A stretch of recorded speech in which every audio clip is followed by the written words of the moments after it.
కేంద్ర హోంమంత్రి అమిత్ షాకి ఆప్ కన్వీనర్ అరవింద్ కేజ్రీవాల్ సవాల్ విసిరారు. ఢిల్లీని మేనేజ్ చేయడం నీకు చేత కాకపోతే ఆ విషయాన్ని బహిరంగంగా ఒప్పుకోవాలని సవాల్ విసిరారు.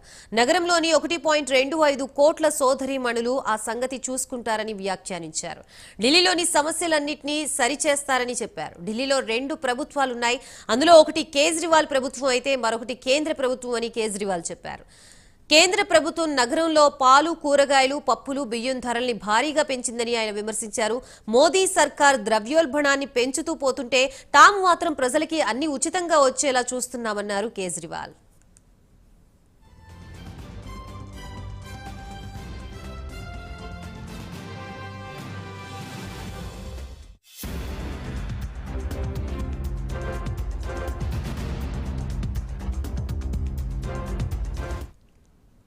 ఇప్పుడు మీ ఖాతాల్లోకి 2,100 రూపాయలు వేస్తున్నామని, దాంతో బీజేపీ కేజ్రీవాల్ ప్రజాధనాన్ని వృధా చేస్తున్నాడని విమర్శిస్తోంది. ఢిల్లీ మహిళల్ని ఉద్దేశించి కేజ్రీవాల్ అన్నారు.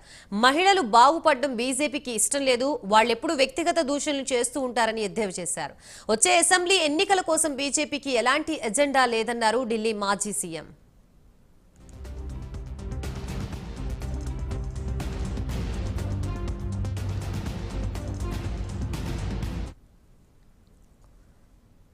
పార్లమెంటుకు కొత్తగా ఎన్నికైన కాంగ్రెస్ ఎంపీ ప్రియాంక గాంధీ వాద్రా